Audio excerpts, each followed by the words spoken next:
Alhamdulillah sehat. Alhamdulillah Bu, hari ini saya ingin meminta waktunya panjenengan sebentar. Apakah bersedia? Bersedia, siap. Terima kasih Bu Siti. Hari ini saya ingin mewawancarai jenengan tentang dilema etika.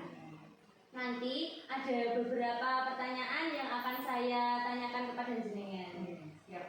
Terima kasih Bu. Saya mulai saja ya Bu. Iya. Di sini pertanyaan yang pertama, selama ini bagaimana Anda dapat mengidentifikasi kasus-kasus yang merupakan dilema etika atau rujukan moral?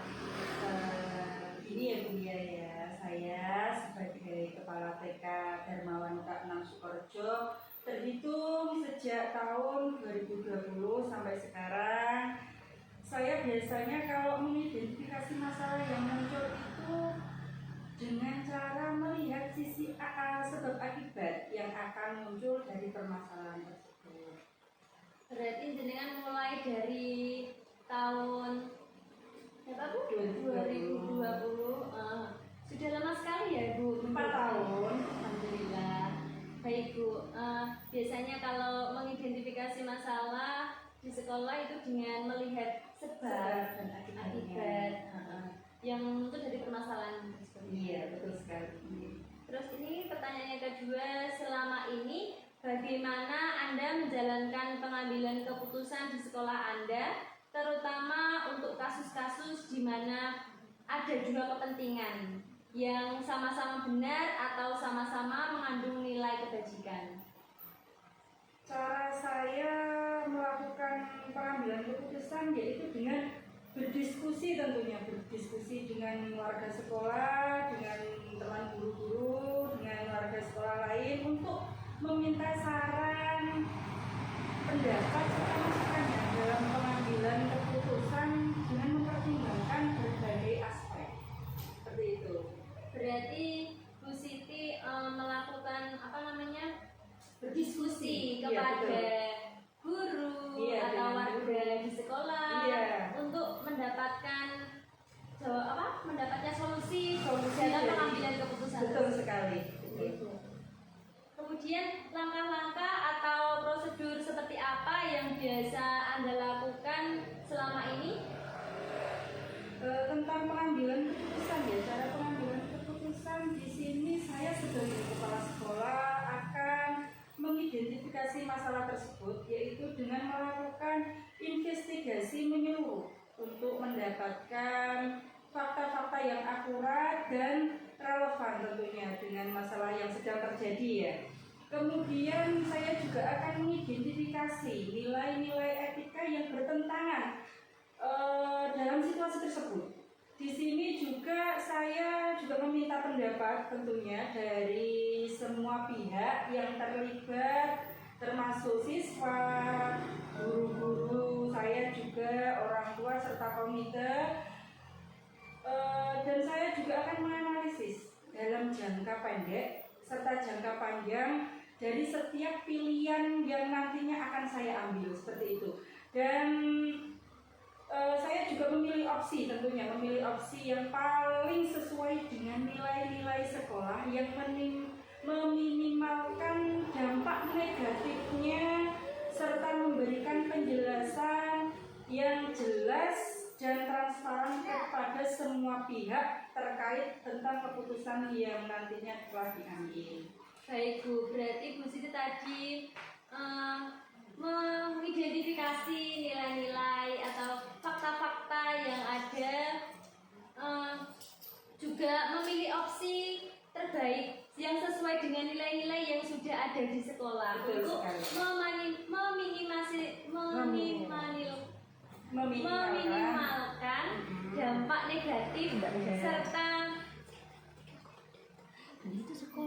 serta memberikan penjelasan yang Iya, jelas. yang jelas dan transparan tentunya Bu ya, biar nanti nggak salah paham seperti itu. Iya, betul sekali Bu. Kemudian selanjutnya hal-hal apa saja yang selama ini Anda anggap efektif dalam pengambilan keputusan pada kasus-kasus dilema etika? Selama ini hal yang saya anggap efektif loh gitu dalam pengambilan keputusan yaitu tentunya adanya tindakan preventif atau sebuah tindakan pencegahan, yaitu adanya komunikasi, selalu adanya komunikasi dengan jelas dan transparan dalam membuat keputusan yang sesuai dengan prinsip-prinsip atau aturan yang ada di sekolah. Berarti komunikasi yang jelas dan transparan itu Selalu, sangat penting sekali dalam pengambilan keputusan. Betul sekali. Kemudian hal-hal apa saja yang selama ini merupakan tantangan dalam pengambilan keputusan pada kasus-kasus dilema etika? Kalau bagi saya tantangan yang selama ini terjadi itu di dalam setiap pengambilan keputusan nih pada kasus-kasus dilema etika itu adalah kurangnya ketegasan saya juga ya, ketegasan jika saya itu ketika dihadapkan dengan permasalahan yang melibatkan itu dengan rasa kemanusiaan itu sangat-sangat untuk mengambil keputusan itu sangat sulit sekali. Berarti tentu ada tantangan-tantangan. Iya, tidak enak juga, takut keliru, takut gimana, takut mengecewakan teman. Terkadang orang lain itu tidak sesuai dengan apa yang betul kita inginkan. Iya, betul sekali Bu. Kemudian apakah Anda memiliki sebuah tatkala atau jadwal tertentu dalam sebuah penyelesaian kasus dilema etika? Apakah Anda langsung menyelesaikannya di tempat atau memilih sebuah jadwal untuk menyelesaikannya dalam bentuk prosedur atau seperti apa yang Anda lakukan? Begini Bu ya, ketika saya menghadapi sebuah kasus dilema etika, biasanya itu saya melihat sikapnya dulu, melihat situasi dan kondisi terlebih dahulu. Ketika situasi itu memberikan saya kesempatan untuk melakukan tahapan berpikir dengan cara berpikir dengan baik dan cepat, maka saya akan melakukan musyawarah dengan buru-buru sehingga masalah bisa cepat terselesaikan gitu ya. Namun jika situasinya tidak mendukung atau tidak memungkinkan, maka keputusan akan saya tunda tentunya dengan mempertimbangkan berapa lama saya dan teman-teman guru lainnya bisa melalui prosedur atau melalui tahapan penyelesaian dengan baik. Berarti Bu Siti tadi melakukannya itu melihat situasi terlebih dahulu sesuai dengan kasus, tidak terjebak lah ya. Iya, betul sekali, sesuai dengan kasus yang ada. Iya, betul. Jika memang kasusnya mudah dan bisa terselesaikan dengan cepat, dengan selesaikan dengan cepat. Tapi mungkin jika membutuhkan waktu yang lama untuk berpikir dan bekerja dengan tim untuk menyelesaikan, berarti jenengan melakukannya dengan sesuai waktu tersebut. Iya, betul sekali.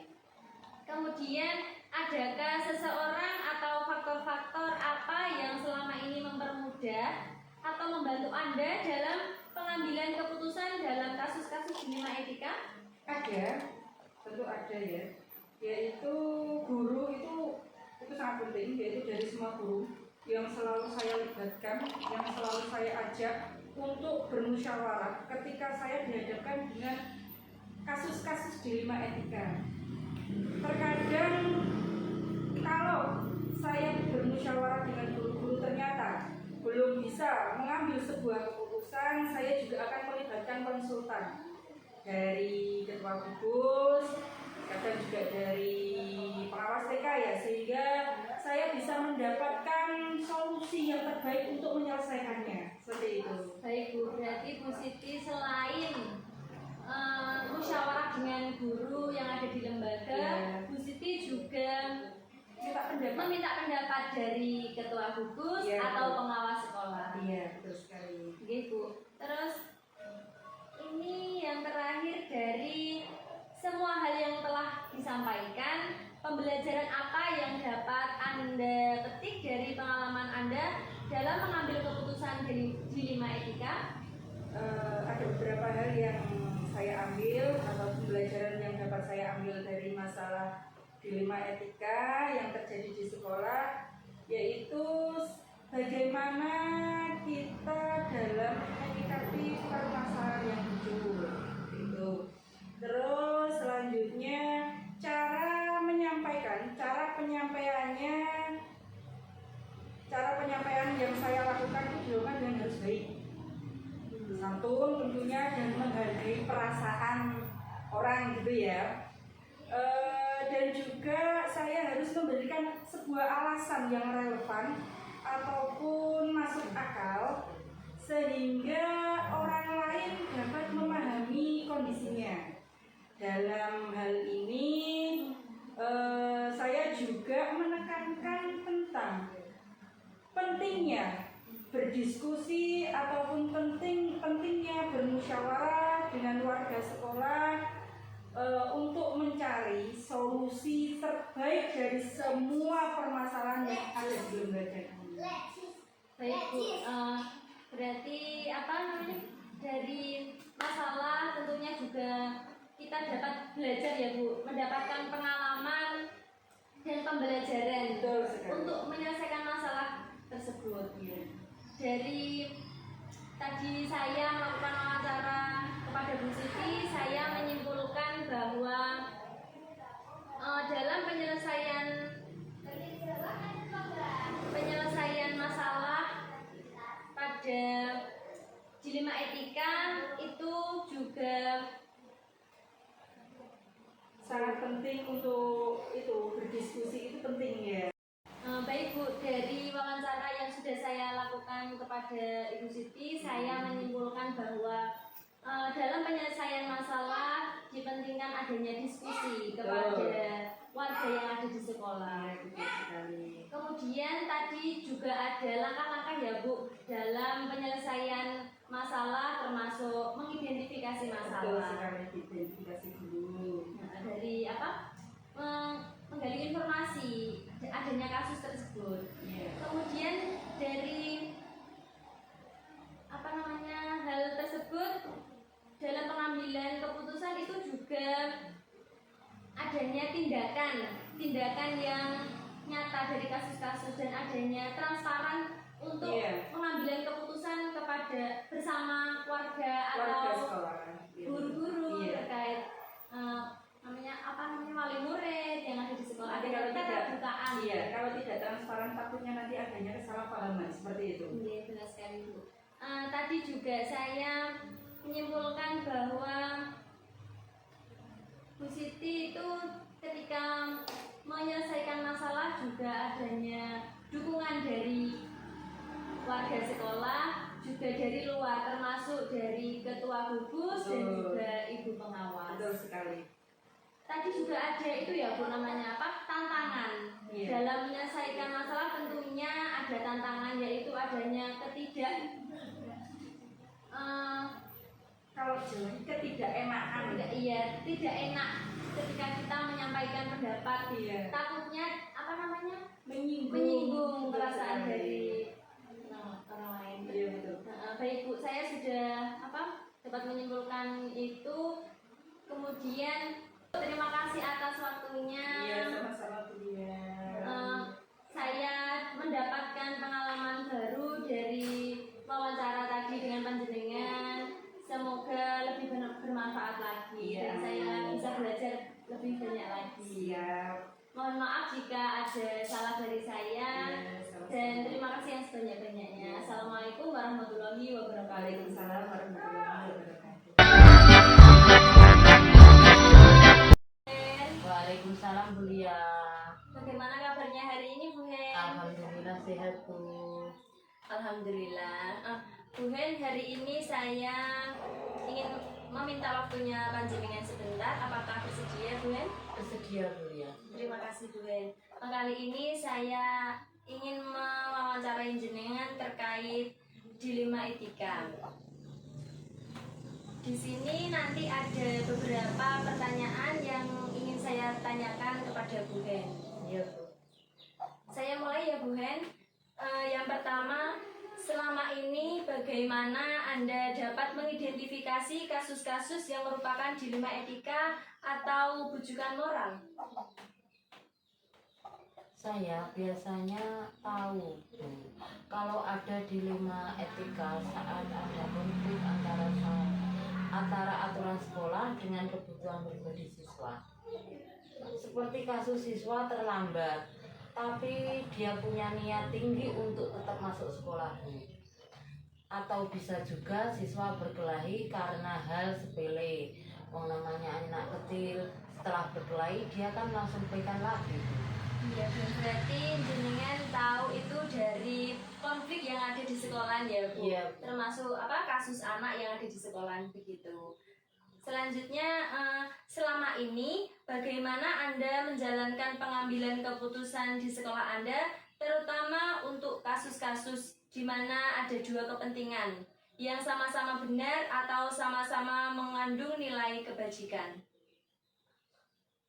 Saya biasanya mengajak beberapa orang, Bu, dari pihak guru, dari pihak komite, dari pihak sekolah untuk berdiskusi. Kami pertimbangkan semua sisi dari masalah yang dampaknya memutuskan. Kami berusaha mencapai kesepakatan bersama yang adil untuk semuanya, Bu. Baik, berarti jenengan mengajak beberapa orang guru yang ada di sekolah panjenengan, termasuk yang dari komite, kemudian pengawas sekolah, wali murid, untuk berdiskusi, Iya, untuk mengambil keputusan tersebut ya Iya. Bu.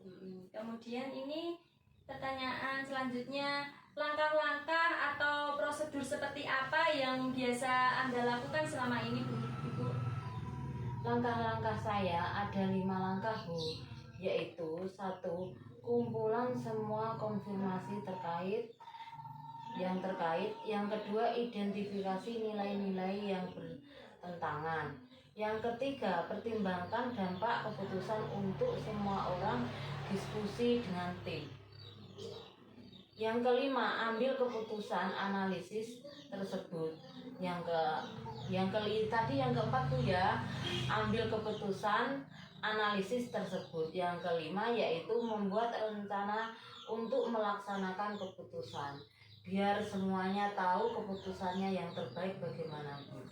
Oke, berarti ada beberapa langkah ya Bu. Tadi yang Bu yang jelaskan termasuk pertama mengumpulkan informasi terlebih dahulu, kemudian mengidentifikasinya, selanjutnya mempertimbangkan dampak untuk keputusan yang sudah dilakukan itu ya Bu, dengan mendiskusikan dengan tim. Selanjutnya dengan mengambil keputusan untuk membuat rencana melaksanakan keputusannya. Iya, Bu. Oke, baik sekali Bu. Kemudian pertanyaan selanjutnya, hal-hal apa saja yang selama ini Anda anggap efektif dalam pengambilan keputusan pada kasus-kasus dilema etika?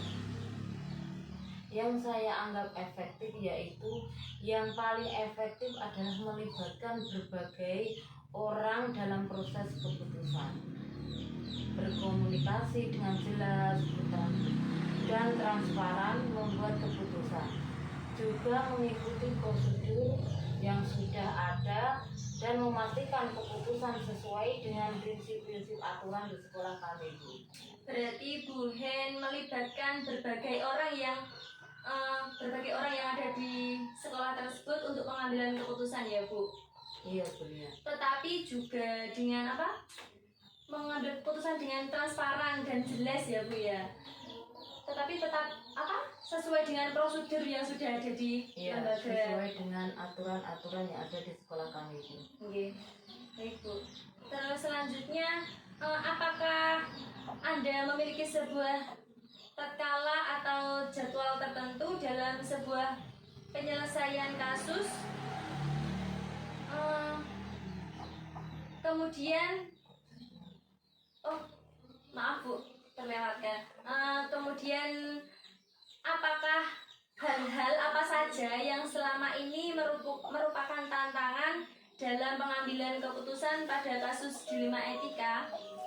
Tantangan termasuk konflik kepentingan antara pihak yang terkait. Ya, sudah terus. Yang di luar yang ditekankan dari luar dan dikepastikan memiliki keputusan yang tertentu. Kadang-kadang sulit Bu untuk membuat keputusan yang diterima oleh semua pihak. Betul sekali Bu. Berarti ada tantangan dalam membuat keputusan. Terkadang itu apa yang kita putuskan itu tidak sesuai dengan apa yang mereka putuskan, begitu ya Bu. Jadi adanya kurang itu apa Bu namanya? Kurang komunikasi. Terkadang kita tidak sependapat gitu loh ya Bu ya. Benar sekali. Selanjutnya, apakah Anda memiliki sebuah tatkala atau jadwal tertentu dalam sebuah penyelesaian kasus dilema etika? Apakah Anda langsung menyelesaikan di tempat atau memilih sebuah jadwal untuk menyelesaikannya? Kemudian bentuk atau prosedur seperti apa yang Anda jalankan? Saya tidak selalu punya jadwal yang tepat Bu, tapi saya selalu berusaha menyelesaikan masalah dengan cepat. Mungkin sambil memastikan semua langkah diambil dengan hati-hati. Biasanya saya membuat rencana dan diberikan tenggang waktu untuk tetap langkah. Tetapi fleksibel jika situasinya berubah, kadang berubah-ubah Bu. Oh begitu ya Bu. Berarti jenengan tidak punya jadwal tertentu. Tidak. Jenengan melakukannya menyelesaikan masalah itu tergantung kasus Situasinya. atau situasi yang Iya. dihadapinya. Oke. Baik Bu. Kemudian pertanyaan selanjutnya, adakah seseorang atau faktor-faktor apa yang selama ini mempermudah atau membantu Anda dalam pengambilan keputusan dalam kasus-kasus dilema etika? Dukungan dari tim yang kelompok memiliki pedoman etika yang jelas sangat membantu Bu. Terkadang saya juga melibatkan konsultan atau moderator dari luar, misalnya ketua gugus, bu pengawas, jika diperlukan untuk mendapatkan pandangan yang tambah. Dukungan dari keterlibatan seluruh warga sekolah juga mudah diproses keputusannya Bu. Berarti Bu Hen juga melibatkan Ya, melibatkan dari komite, ketua gugus, pengawas dari semua luar, pihak sekolah. iya, sehingga mendapatkan pandangan tambahan untuk menyelesaikan Ya Bu. kasus tersebut. Di sini pertanyaan terakhir Bu Hen, dari semua hal yang sudah disampaikan, pembelajaran apa yang dapat Anda petik dari pengalaman Anda mengambil keputusan dilema etika? Saya belajar bahwa keterbukaan dan komunikasi sangat penting untuk pengambilan keputusan. Saya juga belajar bahwa kepentingan untuk mempertimbangkan semua aspek-aspek dampak dari keputusan serta fleksibel untuk menyesuaikan keputusan jika diperlukan Bu. Berarti keterbukaan dalam berkomunikasi itu sangat penting ya Bu untuk mengambil keputusan. Sehingga perlu mempertimbangkan semua aspek atau dampak keputusan yang fleksibel sehingga bisa menyesuaikan keputusan jika itu diperlukan ya Bu. Iya Bu. Demikian ada beberapa pertanyaan yang sudah saya tanyakan kepada jenengan. Di sini saya mengucapkan terima kasih banyak Bu karena sudah meluangkan waktu untuk saya. Dan saya juga terima kasih atas wawancaranya. Nggih Bu, terima kasih banyak. Jika ada salah kata dari saya yang saya sengaja ataupun tidak Bu, saya juga Iya Bu. terima kasih banyak. Terima kasih banyak. Di sini kami bisa belajar ya Bu. Saya bisa belajar dari panjenengan, saya mendapatkan pengalaman baru dari mewawancarai jenengan tadi, sehingga saya bisa mengerti hal-hal baru dari yang panjenengan pikirkan ya Bu. Setelah saya berwawancara dengan jenengan, saya bisa menyimpulkan tadi Bu Hen sudah menjelaskan bahwa Bu Hen tahu adanya dilema etika itu karena ada kasus di sekolahnya ya Bu. Terus biasanya Bu Hen mengajak guru, komite, atau warga yang ada di sekolah untuk menyelesaikan permasalahan yang ada di sekolah tersebut. Tadi juga ada beberapa langkah yang sudah Bu Hen lakukan, termasuk mengumpulkan informasi, kemudian mengidentifikasi nilai-nilai, mempertimbangkan dampak keputusan. Selanjutnya apalagi tadi untuk mengambil keputusan analisis tersebut dengan membuat rencana untuk melaksanakan keputusannya. Tadi Bu Hen juga melibatkan berbagai orang dalam keputusan, berkomunikasi dengan jelas dan transparan dalam membuat keputusan, sehingga semua warga yang ada di sekolah atau yang terlibat mengetahui keputusan tersebut ya Ibu. Tetapi juga dengan sesuai prosedur yang sudah ada tentunya yang ada di sekolah. Selanjutnya tadi saya menyimpulkan bahwa juga ada beberapa tantangan yang termasuk konflik kepentingan antara pihak-pihak yang terlibat, terus adanya tekanan dari luar, ketidakpastian dalam memilih keputusan kadang-kadang juga sulit untuk diterima semua pihak terkait ya Bu. Terkadang tidak sesuai apa yang kita sekali Bu. Tadi juga saya menyimpulkan bahwa Bu Hen tidak mempunyai jadwal, namun Bu Hen menyelesaikannya sesuai dengan kasus yang ada di sekolahnya Ibu. Selanjutnya tadi Ibu juga membutuhkan dukungan tim selain dari guru. Bu Hen juga membutuhkan dukungan dari luar, termasuk ketua gugus, kemudian wali murid, dan juga ibu pengawas sekolah ya Bu. Nah, tadi juga saya juga menyimpulkan bahwa dari panjenengan yang sudah sampaikan tadi semuanya, bahwa keterbukaan komunikasi itu sangatlah penting dalam pengambilan keputusan. Iya Bu. Dan juga mempertimbangkan semua aspek dan dampak dari keputusan serta penyesuaian keputusan jika diperlukan. Demikian itu kesimpulan dari saya tadi mewawancarai jenengan. Mohon maaf yang sebesar-besarnya karena saya sudah mengganggu waktu jenengan, dan terima kasih. Saya sampaikan assalamualaikum warahmatullahi wabarakatuh. Waalaikumsalam warahmatullahi wabarakatuh.